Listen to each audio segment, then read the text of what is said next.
Good afternoon and welcome, everyone. I hope you've enjoyed the summit today so far. My name is Yasmin Zaka, and I am the Chief of Staff supporting Learneo and Course Hero. I am very excited to welcome you to the session, Practical Strategies for Developing Cultural Humility in Education, which will be led by Dr. Tang Tran from University of Nebraska, Omaha. We hope this session will inspire folks to share ideas with one another. And throughout the session, we also welcome comments and feedback in the chat. And please leave your questions in the Q&A feature that you can see at the bottom of your Zoom screen. And without further ado, I will pass it over to Dr. Tran.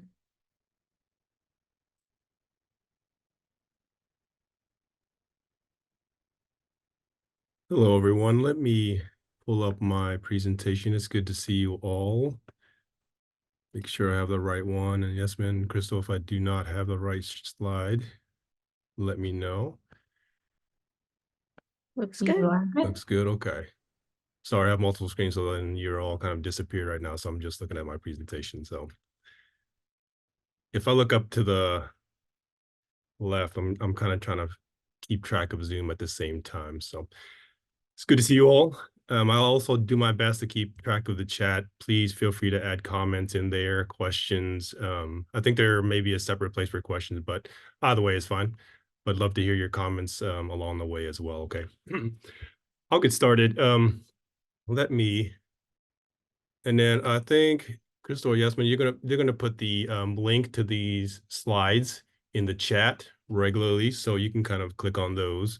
And let me jump to the next.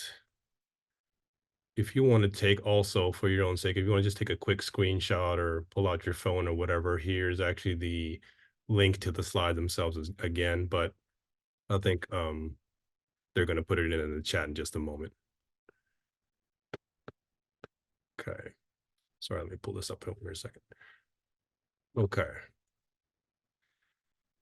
I'm going to do a quick introduction and quick meaning that I just won't have time to share everything. You can kind of use your imagination to kind of see what some of these might be. So you just have to paint a picture of who you think I might be from this.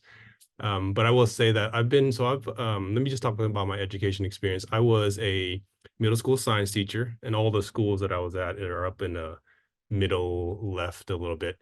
I was a middle school science teacher in Illinois, also in Omaha, Nebraska, where I'm at right now. And then I was a middle school counselor for 10 years, middle school science teacher for a while, middle school counselor for 10 years, and I also did high school counseling as well. That's my family, my wife, Katie, my oldest daughter, Nora, my son, Silas, who you can kind of see by my hand on his shoulder. I have to keep him in pictures because he, like me, does not like to take pictures. Holding him there. And then my youngest, Evie. I just got in the upper right-hand corner, I just got my PhD at Oregon State, just December of 2022.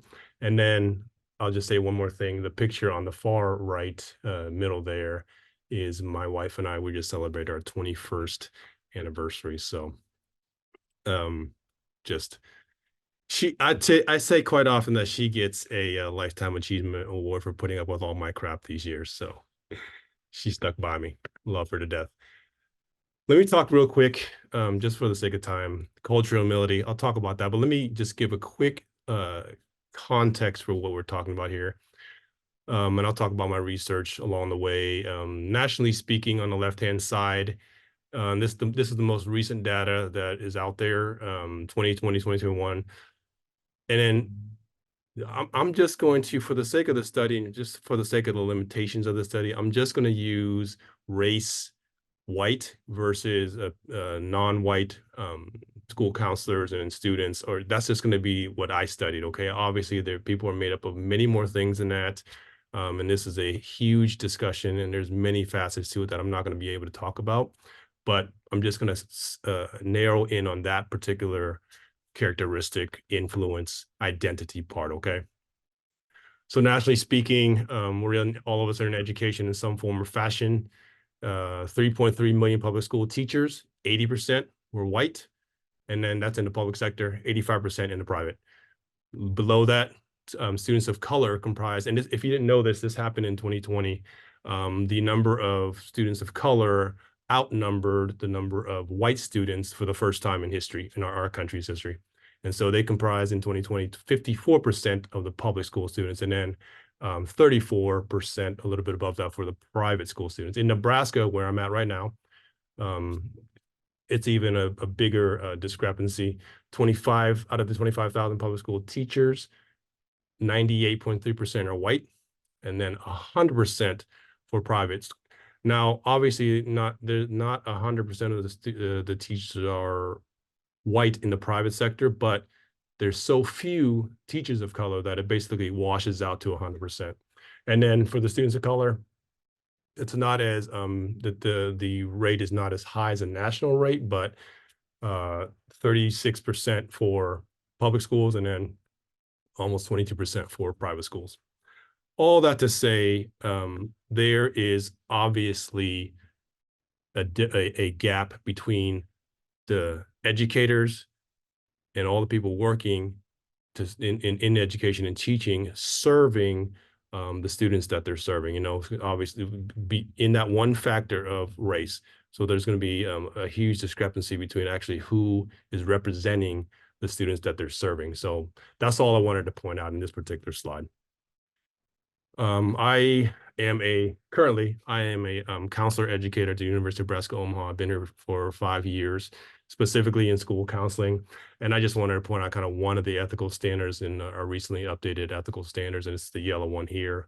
Respect students and families' values, beliefs, cultural background, as well as student sexual orientation, gender identity, and gender expression, and exercise great care in avoiding imposing personal biases, beliefs, and values rooted in one's religion, culture, or ethnicity. Updated statement, but things that I'm sure that all of you have heard before. But that's kind of the world that I exist in right now in education. Cultural humility. I like this definition from Hook and his colleagues. They actually have a textbook. I have it with me, but I won't share right now. But there's actually a textbook called Cultural Humility that I really like. So this idea of cultural humility, they describe it and I'll break it down in just a second, but this is kind of their general definition. This is the ability to hold an accurate perception of one's own cultural values. So your as the educator, cultural values, as well as maintaining an other oriented perspective that involves respect. And here's the key: lack of superiority and attunement regarding the people that you're serving, the students, the families, cultural values and beliefs. So there's a twofold, and I'll jump to the next one, kind of twofold definition of cultural humility. There's an intrapersonal, kind of our internal definition side, and then there's an interpersonal, the relational side that actually points outward. And breaking it down again, the intrapersonal side, I like these words here: an authentic, accurate perception of one's level of cultural awareness. This idea that we, at least at the very least, we should try and attempt to understand where we're coming from. Okay, a real understanding of where we're coming from, not a pretend one, not what culture, not what society, and maybe not what others expect us. At least just us being honest with ourselves of where we're coming from, and owning that. And then underneath that, kind of the outcome to that, or the working out of that, is a ongoing self-reflection, self-critique as a lifelong learner. So that's the internal part. The interpersonal part is, I like the first two sets of words too: a humble curiosity, honoring consideration, other-centeredness of their cultural values, beliefs, experiences, history. So we have an understanding, at least an accurate one, of where we're at right now, for where our values are, where our beliefs, our biases, limitations, experience, as well as we are outward facing, in the sense that we are curious, but we're humbly curious, and we are honoringly considerate of the people and who we're working with, and their values, their experiences, their history, their cultural beliefs. And along with that, of course, I mentioned earlier, this idea of the non-superiority and egolessness, which I think really kind of hits the heart of what we're talking about. When we talk about race, you know, there is obviously there is a idea of racial superiority. When you kind of take that out, I think it's much easier to then now see people as people too. So there is attached with recognizing who you're working with and their experiences and their cultural values and beliefs. There's also a removing of our race, and that part of our history is superior to the person that we're working with. Outcomes as far as counseling goes, obviously there's going to be stronger relationships. They call it the working alliance or therapeutic alliance in the counseling world. Trust, safety, better care, higher retention rates, easier recovery from cultural mistakes. And I like to say this every time, we're all going to make cultural mistakes. There's no way around it because we're working with people who are different than us. Even if we're from the same cultural background or the same apparent cultural background, like there's always going to be mistakes that happen. If you have a higher level of cultural humility while you make those mistakes, it's going to be easier for you to recover from those cultural mistakes. And so low cultural humility, the last slide in the corner there, right-hand corner, linked with more cultural mistakes, microaggressions, and longer recovery. And in education, I've seen this many, many times where educators who have a lower level of cultural humility, like no, just anyone, a student, but especially students of color who are working with white educators, they're not going to want to come back. We know this. Like they're not going to want to work with them anymore.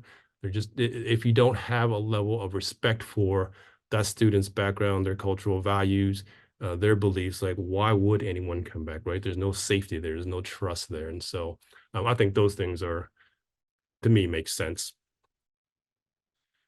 Let me stop there for a second. I know I tend to talk kind of fast when I'm nervous, but does anyone have any comments or questions? Thank you, Lori, for congratulations on the PhD and recent anniversary. On this part, anybody have any comments or questions, you can just put them in the chat and I'll continue on. But if you have anything else to add to that, please feel free to put them in the chat, okay? As far as cultural humility, started in the nursing field in 1998 with Melanie Tervalon and Jan Marie Garcia. They were nursing professors, but they're also public health officials. And it came out of the need for better training for their nursing and medical students. They were finding that the outcomes that were happening in the medical field for white patients was much better than for patients of color. And so they said something needs to be done. And so during that time, there was the training that they were having in the medical field was based all out of cultural competence, which I'm sure many of you have heard of.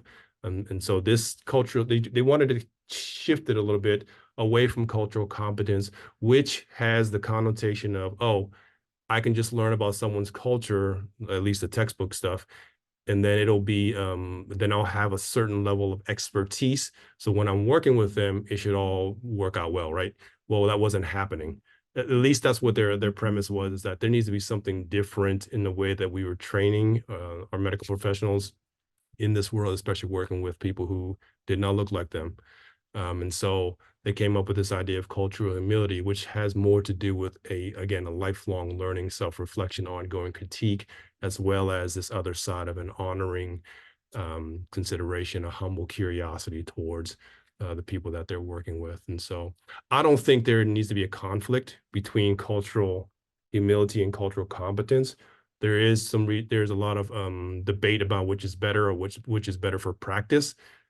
I think both are needed, right? What I mean by that is, yes, you need to have a better attitude, and as far as a place coming from a place of non-superiority and a recognition of where you're coming from, a real recognition of where you're coming from, compared to the person that you're working with and honoring their side as they're coming into a relationship with you. But you also, as you find out more about the individuals and the families that you're working with, you have to do some work if you really want to make a real connection, if you really want to understand, right? So there has to be a level of competence, so to speak, as you're learning and growing with the families to work with them and to do that work on your own as well, which I think need to go hand in hand. Just wanted to show you kind of the work in cultural humility through the years. I'm publishing a couple articles right now for school counseling and all the research I'll talk about in this presentation in a little bit. But I just wanted to point out a couple different areas. I thought pharmacy, kind of bottom left-hand corner, was kind of an interesting one. I was wondering why, like pharmacy, why they had to bring cultural humility into pharmacy. But what I found out was during COVID, same sort of thing was happening, right? The customers and patients of color in many of the pharmacies were not getting the service that white patients and white customers were getting. And so pharmacy had to kind of do a kind of a self-check. And so they brought cultural humility into their training and into their world, to help better prepare their pharmacists and their technicians to serve those populations as well. Library services, I thought that was an interesting one. But then I thought about, well, no, libraries are kind of the brokers of cultural history, right? And so, yes, cultural humility needs to go into there, should be there as well. My stuff, I'm preparing it for publication, so maybe by the beginning of next year, I'll have some stuff in school counseling. That world. Hope to bring cultural humility into that world. Let me just go through this question. Yeah, I'm happy to answer questions. Someone asked, did you find it difficult to get white folks, I'm assuming the majority culture there, living in the Midwest, to think about who they are culturally or not? Just curious. Yeah, I'll talk about that in a second, but it was very difficult to get participants for my study. I looked. The Midwest is made up of, by federal designation, they're made up of 12 different states. And so I looked far and low, and I'll talk about the participants, but it was very difficult to get people to even participate in this study. And here, I'm a Vietnamese, Chinese, American man, like trying to study white school counselors who work with students of color. So it was awkward for me to even present and even to kind of take up this study. I'll talk about why I pursued this study in a little bit, but so there's a lot of dynamics. It was difficult to find those people. And so, but I'll briefly talk about that in just a second. Thanks for that question. Let me give you an example from my world, my recent world. I thought this was a really good one, from one of my students. I don't know if you kind of rewind a little bit. 2020, there was summer of a lot of stuff going on in our country, a lot of racial unrest, especially in the Black community, African American community, all the different deaths, George Floyd and Breonna Taylor, all the ones that many of us know about. This message came to me in the summer of 2021, where there was a number of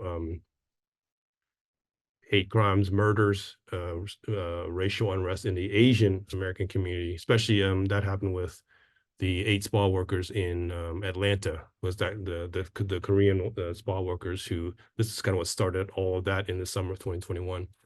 This is from one of my students. Let me just read it to you real quick, because I thought it was a great example of cultural humility personally to me. I was a mister, I wasn't a doctor at the time. I said, Mr. Tran, this email should have been sent earlier, but I didn't know what to say. My heart is broken for the Asian American community, and the tragedy made me think of you and your family. You have made such an incredible impact on all of our lives, especially mine. I've been thinking and praying, but also I wanted to ask you, what do we do now? As counselors, what can we do? Thank you for sharing your life and wisdom with our class and being a wonderful human being in my thoughts and prayers. It was my response to her. You're so kind. I deeply appreciate your compassionate heart and caring spirit. Thank you for your prayers. I too have been praying for our country and city. I don't know how to answer your question about what you can do right now. I'm still trying to process everything myself personally. The pain and the heartache is overwhelming, but your email helps. I still believe that there is goodness and love left in the world, and that we have to share that with whomever we can now more than ever, especially with those who we believe to be against us. And I still believe that love will win in the end. Thank you for being part of the solution. I really appreciated her asking and not prescribing and not coming in with anything other than, how can I help? Is there anything that I can even do? So I thought that was just a great example that I carry with me. And it touches me every time I think about her, one of my students who really tried to enter into the world that was happening for me and kind of for that community. I'm just going to quickly go over kind of what I'm going to talk to you about next basically for the next half of the presentation. I did something called my research. It was called interpretative phenomenological analysis. Yes, it is a mouthful. I won't say it again. Just called IPA. Basically, what I did was I found participants to interview, and then white school counselors in the Midwest to interview who worked with students of color. And when I say work with students of color, I tried to get participants who worked at schools that were 50% at least populations of students of color, but I could not find them, and not in the Midwest. And so I had to lower that percentage to at least 20%. So these are school counselors who work with at least 20% students of color in their schools. I interviewed them. And what you do for IPA was you interview, and then from those individual interviews, you have to get the transcripts, and then from the transcripts, you do something called coding, and then you pull out personal experiential themes out of each of the cases, and then you kind of find out what the themes that emerge from those particular cases, and then out of those several cases, you try to combine them. You compile the personal experiential themes into what they call group experiential themes. And so if there's something that kind of rises up among the several different participants that kind of come up that might describe the group experience, that's what you're looking for. Okay, so that's basically what I did. I'm not going to go into any more detail about that.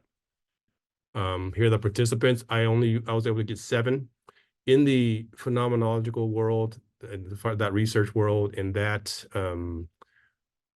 qualitative research. 7 is a good number. They have done IPA studies of just 1 participant, and also back in when I was doing this, the recommended number was anywhere between 4 and 8. Now the recommended number for participants is closer to 10. So it might not seem like a lot, but it was a good enough number to get good enough data for what I was doing. The interviews lasted anywhere from 60 to 160 minutes. So it was anywhere from an hour to the initial interviews for 2.5 hours. And so you had to pull the transcripts, the language out of there, and then kind of find the themes in each individual one, and kind of come up with group themes from all of them. The interesting thing is all of these participants had many years of experiences as school counselors. If you look at there, it says that the average in outcome 1 in the middle there, the range was 14 to 30 years. So these are school counselors who have been in the profession for a long time. These are not young school counselors. And then the average was about 20 years. And that does include their teaching experience before that. And I also did follow-up interviews with them as well. I came up with the personal experiential themes, and I went back to them and said, hey, do these make sense? I'm trying to figure out what their experience was. And so I was interpreting it. And then I came back to them saying, is this a good theme, or is this a good summary of what we talked about? Let me know. And then I had to change some of the things because I didn't get the exact essence of what they were meaning. And so we kind of have another follow-up question, another follow-up interview to kind of make sure that I connected with what they were going through or went through.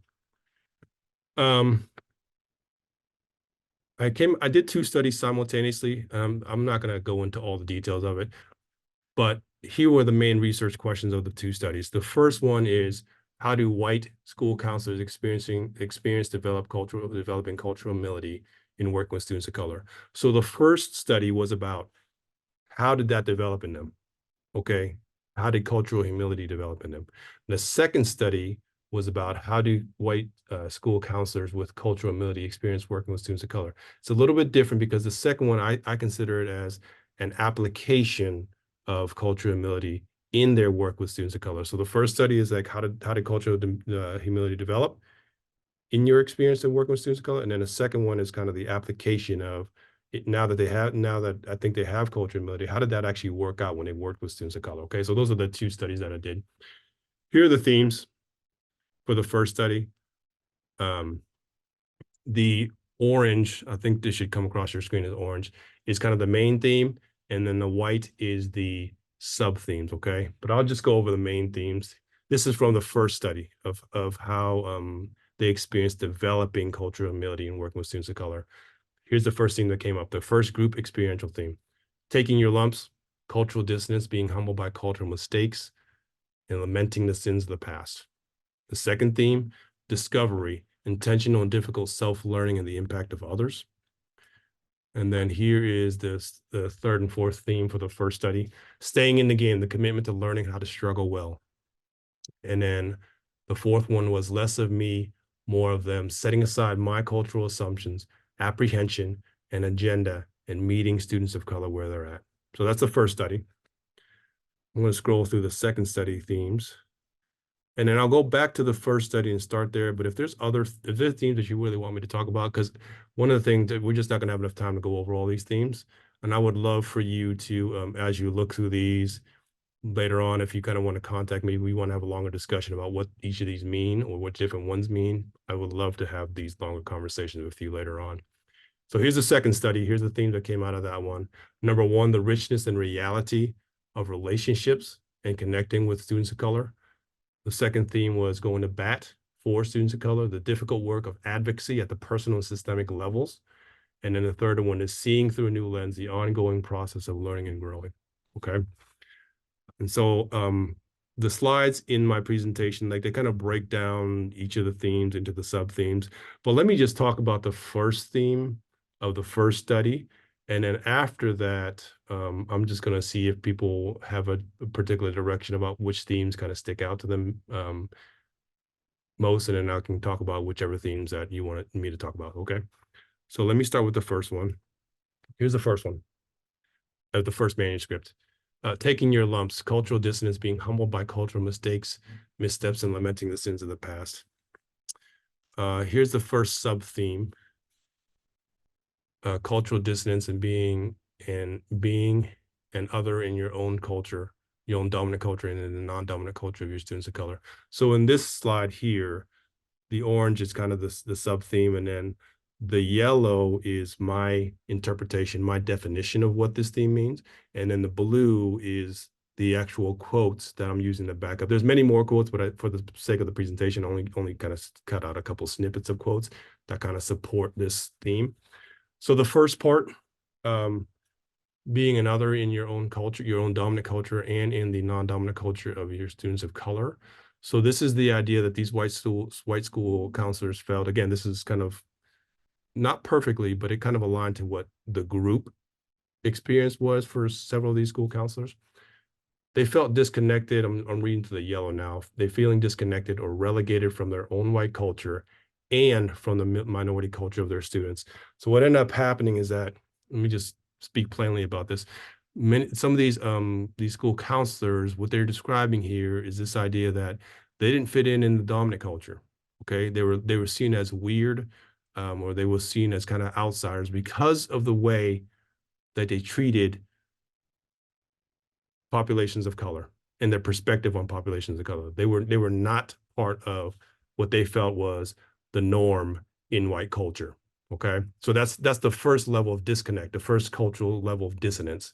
And the second level of dissonance is obviously the one between them being white school counselors and working with students of color. Just by the appearance of kind of like when you come into a relationship, you're white and the students that you're working with are not white. There's a disconnect there. Okay, that can be overcome, as you'll see, but there is an obvious disconnect there that happens. So they in a sense are disconnected or feel dissonance on two different levels, one in their own culture as well as in the culture of the students that they're working with. Okay. And so participant one at the bottom there, they don't understand it. He's talking about white, the other white the other people in the white culture. He said they don't understand, they're blind to it. So I come off as a weirdo. And then another participant said, it was really tough because I really didn't have an understanding of what I was walking into. So that participant was talking about working with the students of color specifically, okay? And then here is the second sub-theme of the first theme. And the first theme is at the very top there in the white. Being humbled by cultural mistakes, missteps, and lamenting the sins of the past. I describe this as being lowered or humbled, being lowered by relationship ruptures and feeling deep regret or guilt for personal or historic harm and generational trauma connected with white culture. So I think I want to make a quick distinction between this and just what we hear quite often in the culture is white guilt. White guilt to me, I'm going to simplify and generalize here, but white guilt to me just basically means I feel guilty. I feel guilty because I should feel guilty because I'm white and because things have happened that I really don't know about to people who are not white in our country. And I should feel like I have privilege. I really don't know, but I should feel some sort of nebulous guilt about it. That's what I think of when I think of white guilt. That's not what I'm talking about here. Okay. When we're talking about being humbled by cultural mistakes, missteps, and lamenting the sins of the past, the first part is what I'm talking about, really being lowered by relationship ruptures. So this is the idea that these school counselors have actually been working with populations of color, and there have been relationship ruptures there that they didn't really understand and didn't know what was why. And they had to deal with that on a personal level. Of course, as you do your work, the personal level kind of gets deep, and then you kind of have to you have to do your work and your research outside of maybe these relationships to understand that there is a lot more going on, and there always is a lot more going on in these relationships behind the scenes than you know, right? Than as a parent. So let me just read the last quote. This particular white school counselor, this is when he was working in Arizona. I think it was there. Yeah, it was in Arizona, and he worked with what they were called at the time an Indian reservation for indigenous people, Native Americans. But he was working on an Indian reservation, and he had to learn the hard way that there is still, for real and obvious and long-lasting reasons, a deep-seated distrust from that population with white people. Okay. But he was working with them and was trying to figure out what was going on. And then this is kind of one of the quotes that I like, one of my favorite quotes out of the study. The last one at the bottom, it says, I mean, if anyone deserves to get their ass handed back to them, it's white people, you know, because as a dominant culture, we have a pretty sad history in some ways about those things. So generally speaking, I mean, that was a relationship rupture that happened, and he had to figure out his part in it and lament the sins of the past, right? What white culture by and large, and also the piece that he had to play, or he played just by being white in this country towards that Native American indigenous population. Okay, so that's what I'm talking about here. I hope that makes some sense. Okay, let me pause for a second. We have really about 5 or 6 minutes left. I know this is very fast, and like I said, I'm just not gonna be able to go over everything. So let me go back. Is there any other? I'm gonna go through the different themes again. Is there any that someone would really like me to talk about? I just talked about taking your lumps, the first one. The second one, discovery, intentional, difficult self-learning, and the impact of others. And then here's the third and fourth theme for the first study: staying in the game, the commitment to learning how to struggle well, less of me, more of them, setting aside my cultural assumptions, apprehension, agenda, and meeting students of color where they're at. That's number 4. And let me pull up the last set of themes from the second study. And then if people have a direction that you want me to talk about, I'd love to hear it. So let me pull up those. And so here are the themes for the second: the richness and reality of relationships and connecting with students of color, and then going to BAT for students of color, the difficult work of advocacy at the personal and systemic levels, and then seeing through a new lens the ongoing process of learning and growing. Is there anyone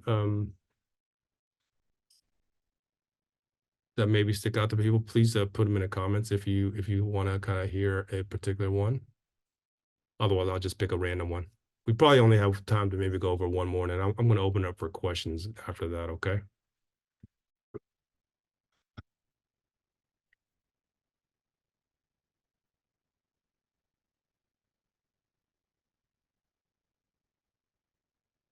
Any particular one? 2B. Laura, you're going to win this selection round, okay? So 2B, do you mean for the second study or the first study?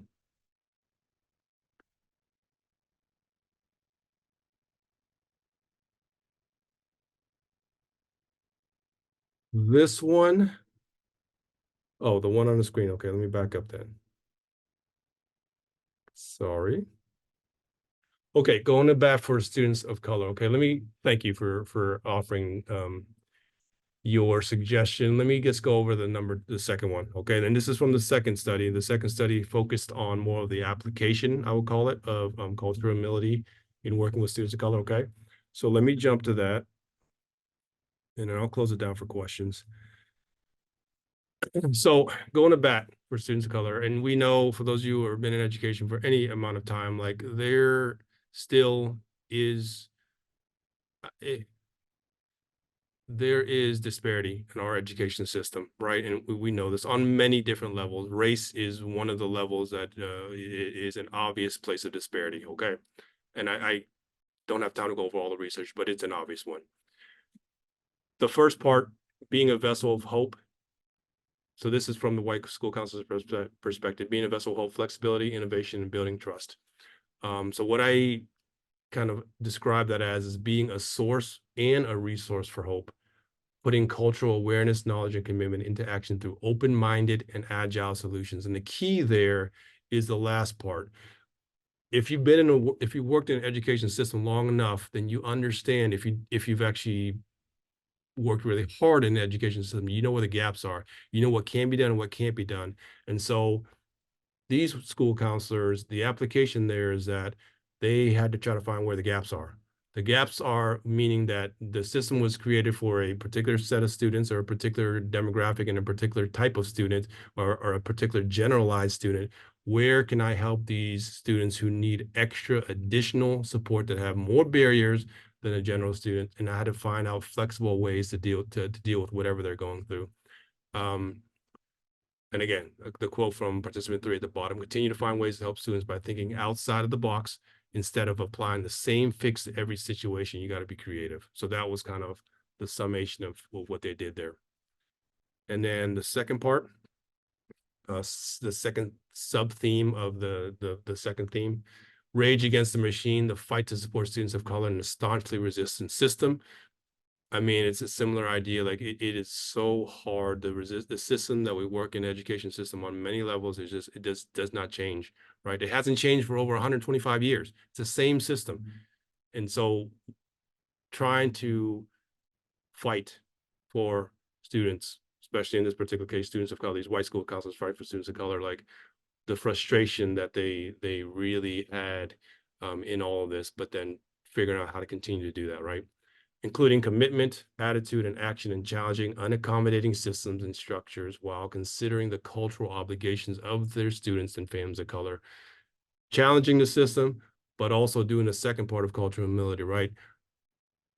Honorably considering like their students and families, their cultural experiences, history, backgrounds, beliefs, values, right? And then being curious about it, but then also figuring out how they can help specifically these individuals while trying to fight against a system that is resistant to change, right? I'll just read a second quote. What I realized was that the system is not really developed to help someone from their background. So it ended up hurting their family. So this participant found out like through the hard way, like she tried to work through the system, work through kind of the regular pathways, and then it ended up hurting this particular family. So she learned, this is early on in her kind of school counseling career, she learned like she had to figure out a different way to help these students and families. So, okay, I'm gonna just end with a couple quotes and then open up for questions. This is one of my favorite movies, rest in peace, Chadwick Boseman, from Black Panther, 2018. Let me just finish with a couple quotes. Now more than ever, the illusions of division threaten our very existence. We all know the truth. More connects us than separates us. But in times of crisis, the wise build bridges while the foolish build barriers. We must find a way to look after one another as if we were one single tribe. And then a quote from my professor who helped me and was my advisor through that kind of this research process. This was my dissertation, these two research studies. But I just love this quote from her. This is from Dr. Deb Rubel, over in Oregon State. We cannot trade hate for one group to lift up another. One of the reasons I even started doing this research was because of everything that was happening in our country a few years ago. I just wanted to find a different way to have a better conversation than hate. And so I found cultural humility through a colleague of mine, Charmaine Adams, who used to work here. Now she's over at Gonzaga. But she introduces me, and I just said, man, this would, I would love to bring this to school counseling. And that's what I did. But this idea here is this idea of we just can't trade hate. We can't demoralize and dehumanize one group to lift up another. It doesn't matter to me if that group is now the majority population versus students of populations of color. To me, it doesn't matter. We just cannot trade hate for one from one group to another. I mean, this is kind of harkening back to Dr. Martin Luther King Jr.'s quotes, right? This idea of darkness cannot drive out darkness, only light can do that. Hate cannot drive out hate, only love can do that. This idea that we cannot overcome hate with hate, we have to overcome it with something different, and, you know, and he's talking about love. And so I think this is the same idea of that, not this idea of not perpetuating, not trading hate. That's all I have, everyone. Sorry I didn't get to go over most of my themes, but I'm going to open up just for a few moments for questions, or maybe 1 or 2 questions. And then if you want to have further discussion, I'd love to talk to you more about it. My contact is at the beginning. And also it's kind of might be hard to see, but here's my email. I'll put it in the chat for you. Okay. Any questions? Yes, man, and Crystal, if there's any questions, maybe you can facilitate this part, but I am done. Thank you so much.